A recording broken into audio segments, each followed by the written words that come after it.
Ladies and gentlemen, welcome into my first edition of College Football Bowl Predictions. So, I figured out how I'm going to format this. Basically, there's 41 bowl games. I'm going to be doing 3 different videos on kind of the girth of the bowls. So, like 11 predictions per video, starting with this one. There's a few decent games in this prediction, but today there's going to be about 11 or 12 predictions. Tomorrow there's going to be another 11 or 12 predictions. Wednesday there's going to be another 11 or 12 predictions. And then I'll save the New Year's 6 bowls probably for Thursday or Friday. I want to get more of a feel on those games, especially considering a lot of these, well, I guess all these games do have lines, but some of them it's just kind of weird. We're going to begin. This is the first game of bowl season. You can see it's happening on the 16th of December. So the 16th of this month, really just 12 days away. It is the Myrtle Beach Bowl taking place at 11 a.m. Ohio taking on Georgia Southern. And in this game, Ohio coming in 9-3, Georgia Southern just 6-6. A lot of smart money coming in on Ohio. I will follow that. And I do have Ohio and their quarterback. This is an Ohio team that was supposed to possibly win the MAC, at the very least be in the MAC championship. It's a big surprise that Miami of Ohio not only was in the MAC championship, but won it. I think this Ohio team's a little bit undervalued because maybe they had kind of a disappointing year considering their expectations. I will take them to win this game over a Georgia Southern team who's very streaky. They played in a bad conference. They're 6-6. I mean, obviously Ohio played in a bad conference as well, but we will take the Bobcats there. Next, we've got the New Orleans Bowl, and it's Louisiana and Jacksonville State. Originally, I wanted to go with Louisiana, but I just think the storyline surrounding Jacksonville State jumping up to FBS, making a bowl. They're sitting 8-4 going into the postseason. Louisiana barely made this bowl at 6-6. They've had some good seasons recently. This is not one of their better seasons. You can see this is basically a pick'em game right now, taking place at 2:15 in the afternoon on the first day of bowl season. I will take Jacksonville State to win this game outright by 10 points, 34-24. Not getting a great vibe on the over-under, although normally the New Orleans Bowl tends to go over. We will see in terms of that one. Next, we do have the Cure Bowl. Very nice little logo there. And it is Appalachian State. They made their conference championship game and lost badly to Troy. And they're taking on Miami of Ohio. Believe it or not, Miami of Ohio, the MAC champions, beating Toledo. I was in on them to cover that 8-point spread. I didn't think they'd win outright. Congratulations to Miami of Ohio. Coming into this game at 11-2. Appalachian State, after getting trounced by Troy, not that great this year. They're sitting at 8-5. I believe they only made their conference championship game because of a technicality. But either way, this is a very evenly matched game. I think 4.5 might be a little bit too much for Appalachian State to cover. I will take Miami of Ohio to cover that 4.5, but I do have App State winning. Kind of a lower scoring game, that game taking place in Orlando, Florida. We've got a 5:45 game. Some of the start times of these games is really hilarious. How about the New Mexico Bowl? It's New Mexico State taking on Fresno State. What a disappointing year for Fresno State, starting off 5-0, ranked inside of the top 25. They were 8-1 at one point. We thought they had a chance to be the Group of 5 representative, and now they're sitting in the New Mexico Bowl, and you've got a New Mexico State team. This is crazy. Because they played in week 0, currently they're 10-4. They've played 14 total games because they played in week 0 and didn't take a double bye. And they also played in their conference championship game. They lost it, but they put up a good fight against Liberty, even though they didn't cover the spread. They're actually -3 in this, sitting at 10-4. Fresno State coming into this game at 8-4. There's just going to be so much more motivation for a New Mexico State team who really was a laughingstock last year and the year before, kind of as one of the worst teams in college football in 2019-2020. We think New Mexico State's going to win this game by 10. They're going to cover a spread against a demotivated Fresno State team who really has finished the season bad. You know, they're on a losing streak right now, New Mexico State. They're going to be ready for this game. They've got the great home field advantage in Albuquerque, very close, and they should handle a team from California relatively easily there. How about the LA Bowl? This is kind of the first mainstream bowl. I guess I'm predicting people know this one. It is UCLA taking on Boise State. And this is the first one that strikes me as an immediate value play. I think Boise State will end up the favorites in this game. The line has already moved a little bit. UCLA, in terms of analytics, is going to be the slight favorite because they did have a relatively decent season, although they finished off really bad. The situation surrounding UCLA is this. They were going to fire Chip Kelly. I believe they tried to keep him in order to retain Dante Moore, and it didn't work out or something like that. Dante Moore, their 5-star quarterback, is in the transfer portal. Now, UCLA does have other quarterbacks that have played and actually played better than Dante Moore, so it's not like a crazy, horrible thing. But I'm not sure where their program's headspace is right now. The situation surrounding Chip Kelly, the reports saying, right before the last week they were going to fire him. Turns out they don't fire him. You've got a Boise State team. Amazing story right now. Winners of their conference championship, sitting just at 8-5, but they're a lot better than their record. And I've said that for weeks, and that's why I went in on Boise State to cover against UNLV. And they end up very easily winning that game and covering. And they've got their situation, the storyline surrounding the interim head coach, the defensive coordinator who's just 35 years old, being the head coach. I think there's amazing value on Boise State to really go into the offseason riding high at 9-5, winning this game. And there's going to have some great momentum going into next year. I've got them winning 34-24 there.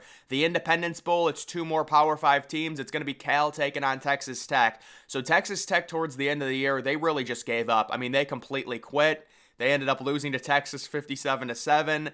I guess you could say it wasn't as bad on paper in terms of the statistics. A lot of turnovers, a lot of bad luck, but still, Texas Tech, they're dealing with multiple transfers. Cal, on the other hand, as long as their superstar running back plays, there's definitely, if he doesn't play, that's going to change things. I do love California because they have an explosive offense.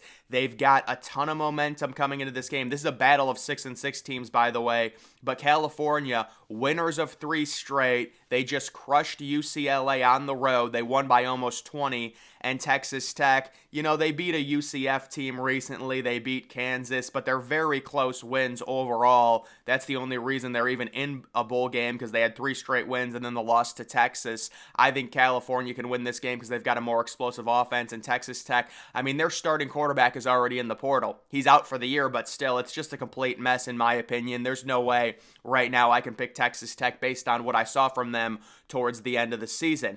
Next, we've got the famous Toasterly Bowl.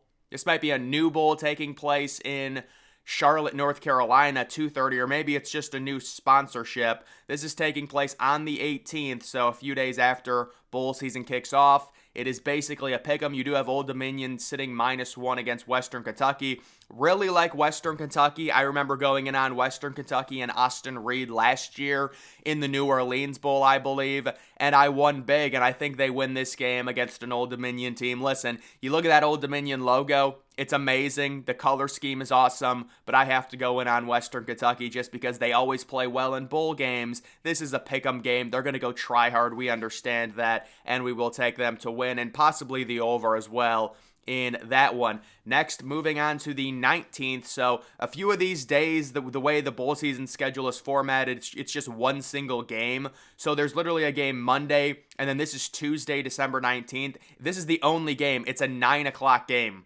It's just random situation here. UTSA sitting -8.5. So UTSA, very irrelevant for much of this year. Actually, probably their most relevant claim to fame is when their quarterback, Frank Harris, said he was coming back for like a 6th season, and everyone thought they were going to be really good. They had a horrible non-conference. They played really well in conference. They're kind of undervalued. They did end up losing to Tulane at the end of the season, but I do think UTSA, a lot of smart money coming in on them, minus the 8.5, because you look at this game, UTSA sitting at 8-4, Marshall sitting at 6-6.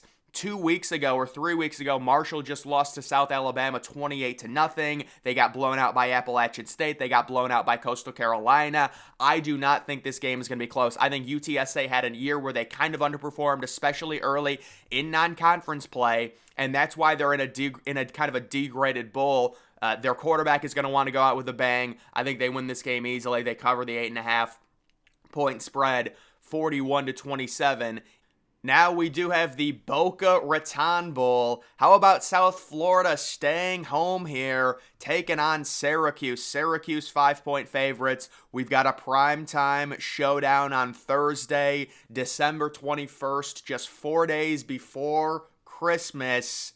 And Syracuse sitting -5. They just fired their head coach. This is a South Florida team. They're six. Yeah, this is the battle of 6-6 teams. They're 6-6, but they just crushed Charlotte 48-14. You're looking at a Syracuse team beating Wake Forest, losing to Georgia Tech. This is a very evenly matched game. I love the value in South Florida in this one. Random higher scoring game. I can't tell you exactly why. I just think it's going to be a little bit higher scoring, and I do like South Florida. Remember South Florida? They almost beat Alabama. I mean, listen, you can't take any stock into that game. That game happened, a while ago, but I will take South Florida to win this game. This game's being played at FAU Stadium, Florida Atlantic's Stadium. Next, we do have UCF. This game taking place the 22nd.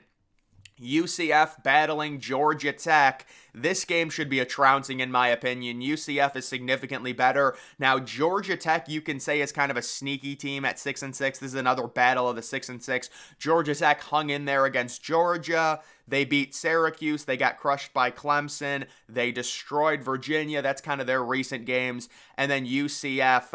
I mean, UCF with their starting quarterback healthy is a completely different team. We saw what they did to Oklahoma State. Now, as long as Plumlee plays, I think UCF wins this game very easily and covers the 6-point spread. This should not be very competitive again, in my opinion. They just offer so much more offensive upside.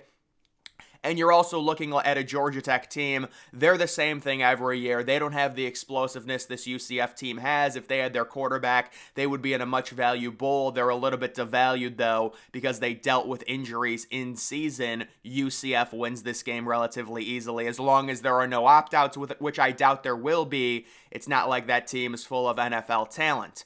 Next, we do have, this is the final game I'm going to be predicting of this bowl kind of video. It is Troy taking on Duke. Troy is sitting -4.5. Duke is dealing with some bad situations in terms of the coach leaving, the opt-out, Riley Leonard possibly hitting the transfer portal. So I am predicting this game with the idea that Riley Leonard will not play. This is not a good bowl for Duke to be in. It's a very big letdown considering how they started. They're 7-5 right now, dealing with an interim head coach. A lot of sadness going on the Duke sideline. This is the 76 Birmingham Bowl, so I guess they were able to find a different sponsorship. This is always one of the worst bowl locations. Troy sitting -4.5, relatively at home. It's a noon game. If there was a game where I'm getting an under vibe, it would be this one. I'm not exactly sure what the over-under is, but certainly when it comes to betting, I would look possibly for the under in this one, and I do think Troy does cover the spread in this game. 11-2, coming off a trouncing, winning their conference championship. It's a momentum-based thing, and again, Duke seems to be cratering right now, dealing with their starting quarterback transferring, dealing with their head coach leaving. I will take Troy to cover the 4.5-point spread, even though analytically, if all things were equal, Duke would be significant favorites in this game. Either way, guys, that's going to do it for this edition of College Football Bowl Predictions. Make sure you follow me on X. Link to that's always in the description.